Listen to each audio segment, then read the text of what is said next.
예수님은 나사로가 병들었다는 말을 듣고서도 계신 곳에 이틀을 더 머무신 후에 베다니로 출발하셨습니다. 그래서 예수님이 베다니에 도착하셨을 때는 나사로가 죽어 무덤에 있은 지 나흘이나 되었습니다. 예수님은 영접하는 마르다를 위로하시면서 자신을 부활과 생명의 주로 말씀하십니다. 이 말씀은 죽은 나사로를 살리시겠다는 의미였습니다. 그리고 예수님은 마르다를 보내 마리아를 오게 하셨습니다. 아마도 마르다처럼 마리아를 위로하시고 또 죽은 나사로를 살리겠다는 말씀의 은지를 주시기 위함이었을 것입니다. 주문 왔던 유대인들은 마리아가 급히 일어나 나가는 것을 보고 무덤에 곡하러 가는 줄 알고 함께 울어주기 위하여 마리아를 따라갔습니다. 마리아는 마을 입구에 계신 예수님께 나아가서 그 발 앞에 엎드려 아뢰입니다. 주께서 여기 계셨더라면 내 오라버니가 죽지 아니하겠나이다. 마리아의 말은 마르다가 예수님께 한 말과 정확히 동일합니다. 지난주 말씀드린 대로 이 말은 예수님을 원망하는 말이 아닙니다. 말 그대로 예수님이 계셨더라면 오라비가 죽지 아니했겠다는 아쉬운 표현입니다. 예수님께서 나사로의 병을 고쳐주셨을 것이기 때문입니다. 그런데 마리아는 예수님께 이 말을 하면서 울었습니다. 따라온 유대인들도 함께 울었습니다. 성경은 마리아와 유대인들이 우는 것을 보신 예수님의 반응을 이렇게 증거합니다. 예수께서 그가 우는 것과 또 함께 온 유대인들이 우는 것을 보시고 심령에 비통히 여기시고 불쌍히 여기사.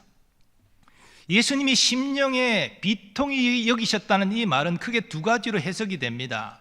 먼저는 종교개혁자 깔뱅의 해석인데요, 이것은 예수님이 죄로 인한 죽음과 그 죽음으로 인하여 사람들이 상실하는 모습을 보고 마음 아파하셨다는 의미입니다. 즉 나사로의 죽음으로 인해서 마르다 마리아 자매가 슬퍼하며 우는 것을 보시고 마음이 아프셨다는 것이지요. 그런데 또 다른 해석이 있습니다. 그것은 마르다와 마리아를 비롯한 유대인의 불신앙으로 인하여 예수님이 마음 아프셨다는 것입니다. 예수님은 마르다에게 자신을 부활과 생명의 주로 말씀하시고 나를 믿는 자는 영원히 살리라 그렇게 말씀하셨지만 이 예수님의 말씀을 마르다는 당장 예수님이 나사로를 살리는 것이 아니라 먼 미래에 있을 부활로 이해했습니다. 그리고 마리아와 유대인들은 예수님 앞에서 울기만 하니 지금 나사로를 살리려고 하는 예수님의 마음을 전혀 알지 못하는 이것은 불신앙이요 예수님에 대한 모독이라는 것입니다. 저는 이 두 가지 해석이 다 타당하다고 생각을 하지만 그러나 더 합리적인 해석은 전자라고 생각합니다. 왜냐하면 예수님께서 불쌍히 여기시고 함께 우셨기 때문이지요. 책망보다는 그 아픈 마음을 공감하셨기 때문입니다. 그러나 넓게 보면 예수님이 지금 나사로를 살리려고 하시는데 전혀 알지 못하는 영적 무지 가운데 있는 그들을 향하여 상심한 마음을 가지셨다는 것도 또한 가능한 해석이라고 생각이 듭니다. 예수님이 눈물 흘리신 것은 흔한 일이 아닌데요, 성경에는 딱 세 곳에 기록되어 있습니다. 오늘 본문이 첫 번째요. 두 번째는 누가복음 19장 41절에 나타나는데 예수님이 예루살렘 성을 바라보시고 우셨습니다. 미래에 임할 예루살렘 성의 환란을 보셨기 때문입니다. 역사적으로는 유대인의 반란으로 인해서 로마 티투스 장군이 주 70년에 예루살렘 성을 점령하고 성전을 무너뜨리고 많은 사람을 잔인하게 학살하는데 바로 그런 비극이 일어났습니다. 세 번째는 히브리서 5장 7절에 나옵니다. 그는 육체 계실 때에 자기를 죽음에서 능히 구원하실 이에게 심한 통곡과 눈물로 간구와 소원을 올렸고 그의 경건하심으로 말미암아 들으심을 얻었느니라. 예수님이 눈물을 흘리신 것은요 흔한 일이 아니고 특별한 일이고 여기에는 중요한 몇 가지 의미가 있습니다. 먼저 예수님이 우리와 똑같은 사람이시라는 것입니다.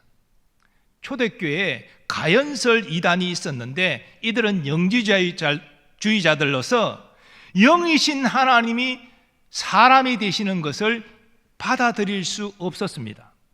그래서 그들은 어떻게 해석했느냐 하면 영이신 성자 하나님이 공생애 때 나사렛 예수의 몸에 들어와서 공생의 기간 동안 그 몸을 쓰시다가 십자가에서 죽으시기 전에 그 몸을 떠나가셨다, 이렇게 해석합니다.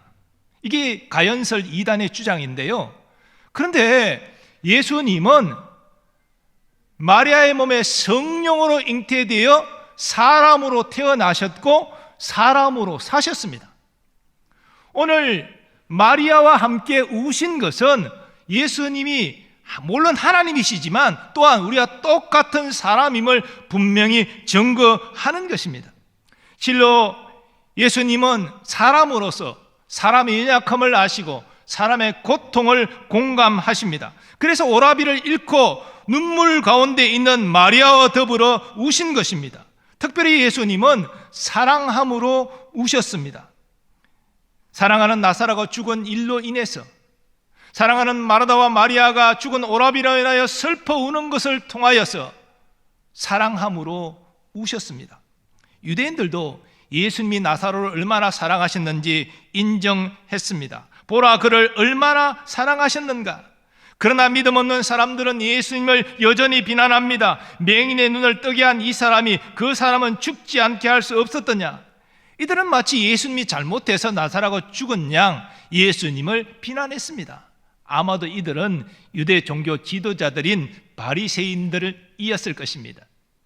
오늘 저는 예수님께서 눈물을 흘리신 사실을 주목합니다. 예수님이 눈물을 흘리신 후에 죽은 지 나흘이 되어 냄새가 나는 나사로를 살리셨기 때문입니다. 여기서 우리는 예수님이 놀라운 일을 행하시는 영적인 원리를 깨닫게 됩니다. 이것은 오늘 하나님이 역사하시는 영적 원리이기도 합니다. 그러므로 우리는 이 영적 원리를 바르게 깨닫고 우리 신앙생활에 적용해야 합니다. 먼저 예수님이 고통 가운데 있는 이를 불쌍히 여기신 긍휼의 원리입니다. 예수님이 베다니에 도착하셨을 때에 말씀드린 대로 나사로는 이미 죽어서 무덤에 있은 지 나흘이나 되었습니다. 그리고 마리아는 예수님 발 앞에 엎드려 울었습니다. 예수님은 마리아가 우는 것을 보시고 함께 우셨습니다. 특별히 심령의 비통이 여기셨다라고 성경은 기록하고 있는데, 앞서 말씀드린 대로 비통이 여기셨다는 것, 마음이 괴로운 것이죠. 문자적으로 풀으면 몸이 떨릴 정도로 마음이 아프셨다는 의미입니다. 바로 예수님 마리아의 슬픔에 공감하시고 그녀를 불쌍히 여기셨기 때문입니다. 그런데 중요한 것은 이 불쌍히 여기시는 것이 나사로를 살리는 시작이었습니다. 우리는 성경을 통하여 예수님 공생의 사역을 주목할 때에 예수님이 큰 역사를 일으키시기 전에 먼저 불쌍히 여기시는 것이 있었음을 깨닫게 됩니다. 예수님은 한 한센병자를 불쌍히 여겨 치유하여 주십니다. 한 나병 환자가 예수께 와서 꿇어 엎드려 간구하여 이르되 원하시면 저를 깨끗하게 하실 수 있나이다. 예수께서 불쌍히 여기사 손을 내밀어 그에게 대시며 이르시되 내가 원하노니 깨끗함을 받으라 하시니 곧 나병이 그 사람에게서 떠나가고 깨끗하여 진지라. 또 예수님은 나인성 과부를 불쌍히 여기셔서 그 죽은 외아들을 살려주십니다. 주께서 과부를 보시고 불쌍히 여기사 울지 말라 하시고 가까이 가서 그 관에 손을 대시니 맨 자들이 서는지라. 예수께서 이르시되 청년아 내가 네게 말하노니 일어나라 하시매. 그래서 지혜로운 자들은 예수님의 긍휼과 자비를 구했습니다. 바로 시각장애인 바디메오가 그렇게 했습니다. 그는 앞을 보지 못하는 시각장애인입니다. 근데 어느 날 예수님이 자기가 사는 동네를 지나간다라는 말을 듣고 그는 외쳤습니다. 다윗의 자손 예수여 나를 불쌍히 여기소서. 주위의 사람들이 별 볼 일 없는 자가 시끄럽게 떠드니 조용히 해라, 방해된다, 이렇게 핀잔을 주지만 아니요, 그는 예수님이 자신의 눈을 보게 하실 수 있다는 것을 알았기에 주여 나를 불쌍히 여기소서 더 큰 소리로 외쳤습니다. 주님은 그 소리를 들으시고 바디메오를 부르셔서 그의 소원대로 보게 하셨습니다. 우리도 바디메오처럼 주의 긍휼과 자비를 구해야 됩니다. 성경은 예수님을 이렇게 증거합니다. 우리에게 있는 대제사장은 우리의 연약함을 동정하지 못하실 이가 아니요 모든 일에 우리와 똑같이 시험을 받으신 이로되 죄는 없으시니라. 그러므로 우리는 긍휼하심을 받고 때를 따라 돕는 은혜를 얻기 위하여 은혜의 보좌 앞에 담대히 나아갈 것이니라. 하나님이 누구십니까? 우리 아버지이십니다.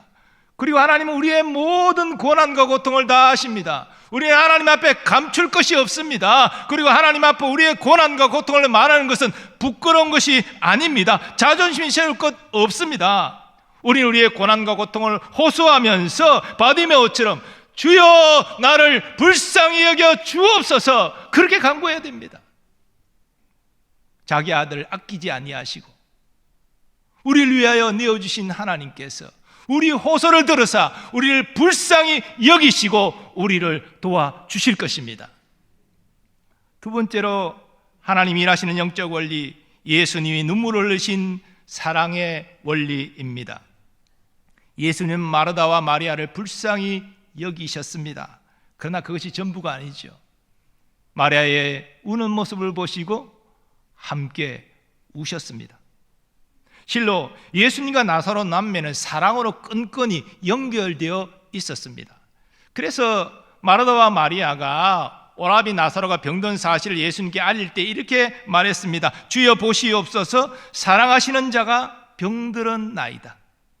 그리고 사도 요한은 나사로 남매에 대한 예수님의 사랑을 이렇게 증거합니다. 예수께서 본래 마르다와 그 동생과 나사로를 사랑하시더니. 마르다와 마리아는 사람을 보내 주께서 사랑하시는 자가 병들었나이다 라고 말할 때 이 사랑이라는 단어를 필레오로 표현했습니다. 형제간에 또는 친구간에 우정을 의미하는 그런 단어인데요. 그러나 사도 요한은 예수님이 나사로 남매를 사랑하시는 것을 아가페로 분명히 표현하고 있습니다. 아가페 사랑이 무엇입니까? 조건 없이 끝까지 사랑하시는 것을 의미합니다. 예수님은 아가페 사랑으로 눈물을 흘리셨습니다. 하나님께서 죄인을 구원하기 위하여 독생자를 보내신 것도 십자가에 죽게 하신 것도 아가페 사랑으로 인한 것 아닙니까? 하나님의 사랑이 우리에게 이렇게 나타난 바 되었으니 하나님이 자기의 독생자를 세상에 보내심은 그로 말미암아 우리를 살리려 하심이라. 예수님도 택한 자를 조건 없이 사랑하셨고 끝까지 사랑하셨고 마침내 저들을 구원하기 위하여 자기 몸을 대속제물로 십자가에서 들이셨습니다.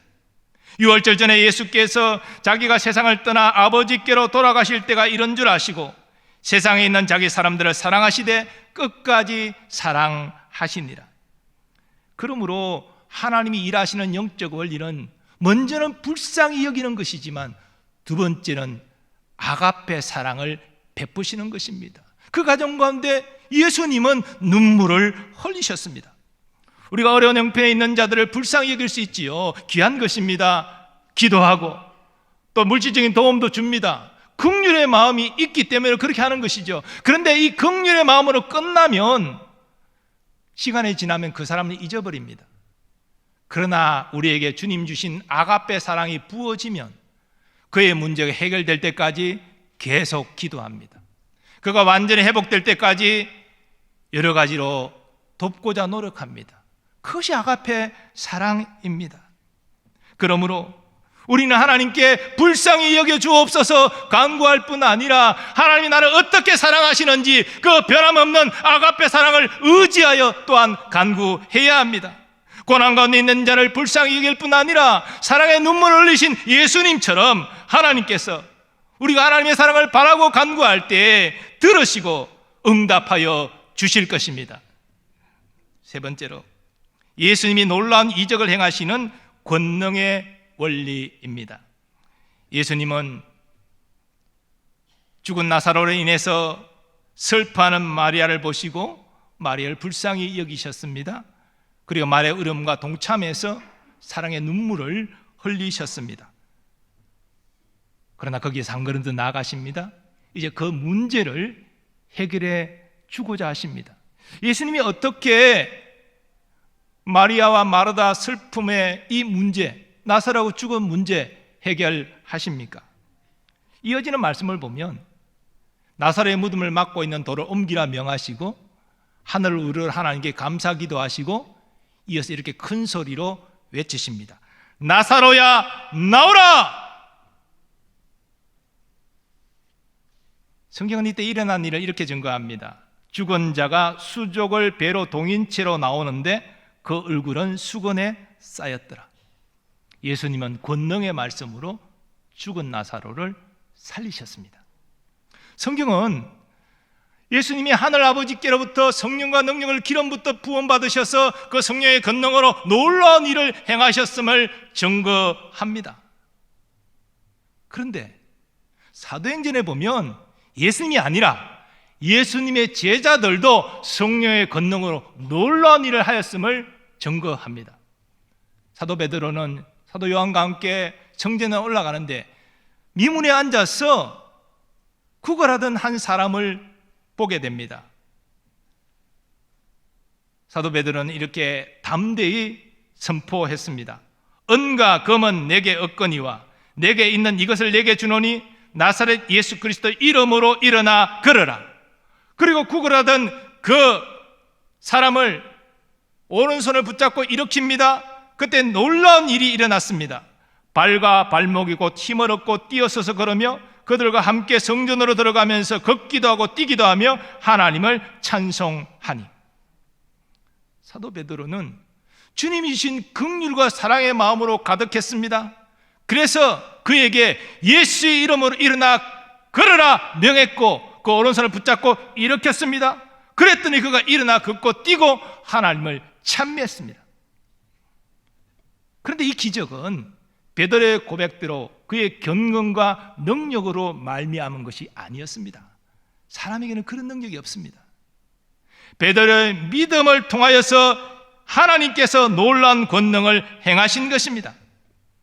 우리도 마찬가지입니다. 우리에게 무슨 능력이 있습니까? 우리는 주의 자비와 긍휼을 구하면서 하나님의 사랑을 의지하여 믿음으로 기도하는 것입니다. 믿음으로 선포하는 것입니다. 그럴 때 우리의 믿음을 통하여 하나님께서 역사하시사 우리의 삶의 문제를 해결해 주시는 것이지요.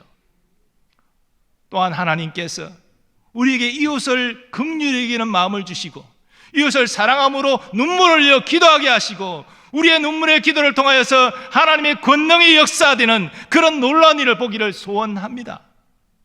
우리 교회가 서로를 향하여 긍휼의 마음으로 품고 사랑함으로 눈물로 기대해서 하나님의 권능의 역사, 하나님이 치유하시고 회복하시고 문제를 해결하시는 역사를 함께 공유하기를 소원합니다. 이를 통해 우리의 믿음이 성장하고 충성된 일꾼들이 많이 세워지기를 소원합니다.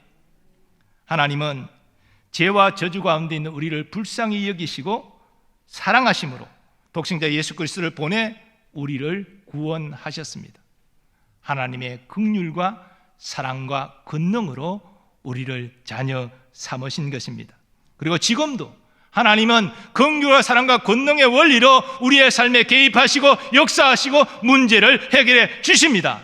우리는 이 사실을 깨달아야 됩니다. 그리고 진실로 감사해야 됩니다. 온 마음을 다해 하나님께 예배해야 됩니다. 그리고 말씀에 순종하여 이제는 작은 예수로 살아야 합니다. 그런데 문제는 예수님께서 말세의 징조로 사랑이 식어질 것을 말씀하셨습니다. 점점 성도들은 자기 자신과 자신의 가족만을 챙기지 이웃의 아픔을 돌아보지 않습니다. 외면합니다. 그러나 여러분, 우리가 하나님의 구원을 받은 백성이 되었을 때 우리는 분명히 또한 제사장으로 부름받았다는 사실을 기억하시기 바랍니다. 제사장은 사람과 하나님을 연결하는 역할을 감당하는 자입니다. 이런 의미에서 우리는 세상 불신자들을 하나님과 연결시켜주는 사역을 감당해야 됩니다. 여러분 주위에 친구나 직장 동료나 이웃사람 중에 믿지 않는 이들이 얼마나 많습니까? 그들은 하나님을 모릅니다. 예수님 모릅니다. 그러므로 우리가 긍휼과 사랑의 마음을 품고 그들의 구원을 위하여 기도하고 땀뒤 예수 복음 전해야 되는 것입니다. 그래서 하나님의 권능의 역사가 임해서 그 완악한 마음을 열고 회개케 하시며 예수를 영접하게 하시는 것을 보아야 합니다. 우리가 순종하면 하나님 능히 역사하십니다. 또한 우리는 교회 안에 어려움 당한 이들을, 낙심하고 있는 이들을 하나님과 연결시키는 제사장 역할을 감당해야 됩니다. 고난 가운데 있는 그들을 긍휼히 여기고 눈물을 흘리는 사랑의 마음을 품고 우리는 기도해야 됩니다. 하나님의 권능의 역사, 치유와 회복의 역사 임할 수 있도록 우리는 간절히 부르짖어야 됩니다. 하나님 우리의 믿음을 통해서 오늘날도 역사하시는 것이지요. 그래서 문제를 해결하시고 치유하시고 회복하시는 놀라운 권능을 우리로 함께 보게 하시는 것입니다. 우리 교회가 하나님이 일하시는 영적 원리를 바르게 깨닫고 주님 주신 긍휼과 사랑의 마음을 품고 간구함으로 하나님의 권능을 경험하고 그 하나님의 역사에 대한 간증이 넘치기를 소원합니다. 그리고 여러분의 삶 가운데도 어려움이 찾아온다 할지라도 낙심하지 마시고 여전히 긍휼과 사랑의 마음으로 우리를 지켜보시는 하나님을 바라보고 의지함으로 간구하여 하나님의 권능을 경험하시기를 예수님의 이름으로 축원합니다. 우리가 함께 이제 찬양하겠는데요, 이 찬양의 가사의 내용은 우리 장종택 목사님이 딸 온유가 희귀병에 걸려서 사경을 헤맬 때에 하나님 앞에 의지하고 나아가서 하나님의 기적적인 치유를 경험한 이후에 간증과 고백입니다. 이런 현실적인 실제적으로 일어난 이런 은혜의 고백을 우리가 생각하면서 함께 우리도 찬양하기를 원합니다. 다 일어나시기 바랍니다.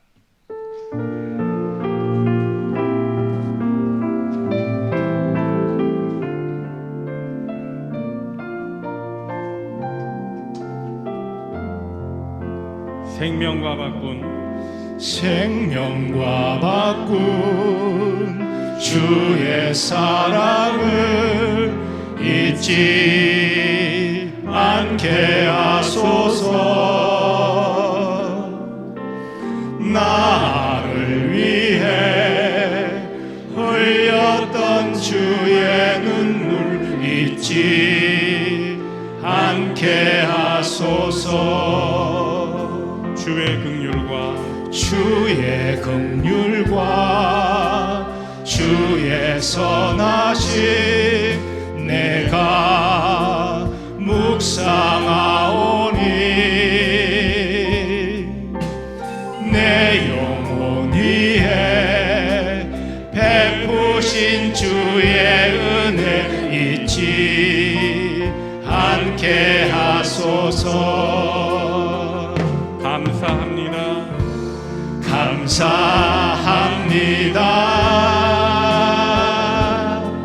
주님 고맙습니다. 그 사랑 때문에 그 눈물 때문에 주 앞에서 예배합니다. 생명과 바꾼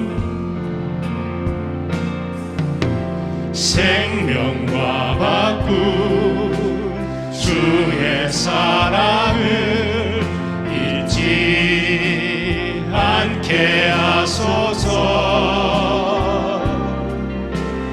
나를 위해 흘렸던 주의 눈물 잊지 않게 하소서.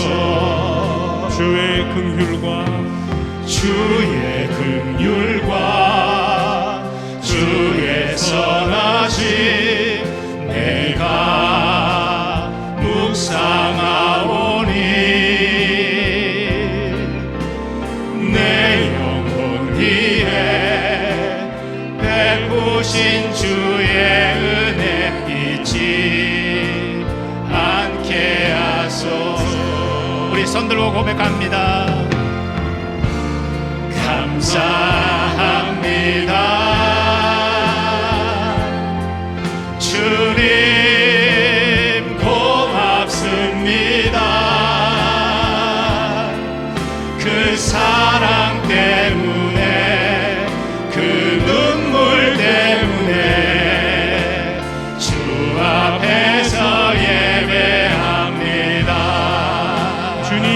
감사합니다. 감사합니다.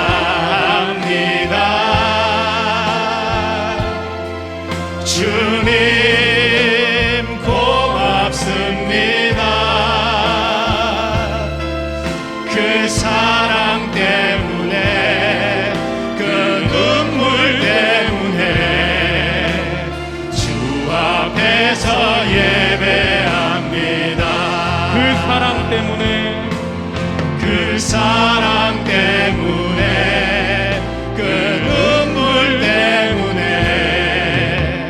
주 앞에서 예배합니다.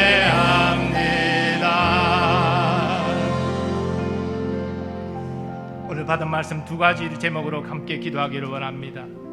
먼저 우리의 문제를 위해 기도하겠습니다. 낙심하지 말고 주의 긍휼과 자비를 바라며 하나님의 변함없는 아가페 사랑을 의지하여 엎드려 간구하게 하시고 마침내 하나님의 권능이 우리의 삶의 문제를 해결하는 것을 보게 하여 주옵소서.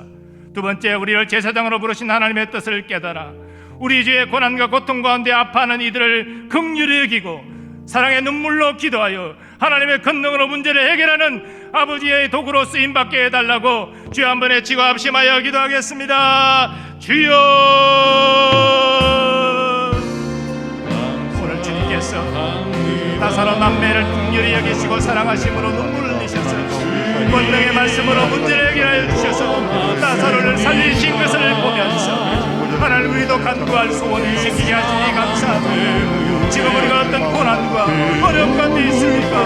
낙심 절망을 떨치게 일어나 주의 자비와 긍휼을 바라보게 하시고 그 변함없는 아가페 사랑을 의지하여 간구하게 하여 주옵소서. 마침내 우리를 긍휼히 여기시고 사랑하신 하나님이 그 권능을 나타내시어 우리의 문제를 해결하시고 우리를 수능 가운데서 건져내실 줄 믿사오니 이 믿음을 통하여 역사하시고 하나님을 보게 하여 주옵소서. 하나님의 역사를 경험하게 하여 주옵소서. 하나님, 또한 기도합니다. 우리를 제사장으로 부르신 하나님의 뜻을 깨달아 우리 죄에 고통받고 있는 자들을 예멸하지 않게 하시고 저들을 주의 마음으로 긍휼히 여기고 사랑의 눈물로 기도하여서 하나님의 지혜의 역사를 우리가 보기를 소원합니다. 이 하나님의 거룩한 일하심이 하나님의 선한 도구로 쓰임받기를 원합니다. 우리가 그래야 함께 기뻐하는 공동체가 되기를 원합니다. 우리 교회 가운데 하나님의 긍휼과 사랑과 권능의 역사를 통해서 하나님 일하시는 것을 보기를 원합니다. 그러게 우리의 삶 가운데 하나님에 대한 감정이 넘치기를 원하고 우리가 하나님 앞에 감사와 기쁨으로 예배하고 순종함으로 나아갈 수 있도록 우리를 붙들어 주시옵소서. 역사하여 주시옵소서. 아버지 하나님, 언제나 주의 긍휼과 사랑을 기억하게 하시고 변함없이 하나님이 우리에게 권능을 나타내시는 것을 사모하는 믿음을 다하여 주옵소서. 우리의 문제 가운데서도 주의 긍휼과 사랑과 권능을 바라보게 하시고 또한 우리 주의 고통받고 힘들어하는 지체들을 주의 마음으로 품고 긍휼히 여기고 눈물로 사랑의 섬김을 하며 또한 저들을 위하여 간구하는 우리가 되게 하여 주셔서 저들의 삶 가운데 치유하시고 회복하시고 문제를 해결하시는 하나님의 권능을 함께 보게 하여 주옵소서. 우리에게 이런 간정이 넘치고 이런 주의 권능이 넘치는 교회 되기를 소원하오니 우리를 믿음의 도구로 사용하여 주옵소서. 우리의 삶의 모든 문제도 이 시간 믿음으로 맡깁니다. 건강과 경제적인 어려움과 자녀의 문제 믿음으로 맡길 때 주님의 선한 도심을 확신하고 평강을 누리게 하여 주옵소서. 멀리 유학 중인 우리의 자녀들, 또 군에 있는 우리의 자녀들, 선교사님들, 그 가족들 주님 동행해 주시고 인도 역사하여 주옵소서. 오늘도 받은 주의 은혜에 감사함으로 은신하는 모든 주의 종들을 기억하시고 은혜와 복을 충만히 베풀어 주옵소서. 우리나라 우리 민족 주의 자비와 긍휼과 사랑이 임하기를 소원합니다. 코로나 더 이상 확산되어 희생자 발생하지 않도록 주님 붙들어 도와주시고 방역당국 모든 국민이 한 마음으로 이 어려움을 잘 극복해 나갈 수 있도록 역사하여 주옵소서. 특별히 고물가 고금리 민생경제 어려운 가운데 있습니다. 새로운 정부에게 명철과 지혜를 더하여 주셔서 이 어려움을 잘 극복해 나갈 수 있도록 주여 도와 주옵소서. 남북의 평화 복음 통일 하나님이 꼭 이루어 주실 줄 믿고 간구하오니 통일된 나라에서 하나님께 함께 예배하며 또한 땅끝까지 복음 전하는 하나님의 민족으로 쓰임받게 하여 주옵소서. 이제는 우리 주 예수 그리스도의 은혜와 하나님 아버지의 무한하신 사랑하심과 성령님의 역사하심과 교통하심이 긍휼과 사랑과 권능의 원리를 바르게 기억하고 어떤 상황에서도 낙심절망하지 않고 하나님을 바라보고 의지하고 나아가기로 결단하는 모든 주의 백성들의 삶의 범사 위에 이제로부터 영원까지 함께 하시기를 축원하옵나이다. 아멘.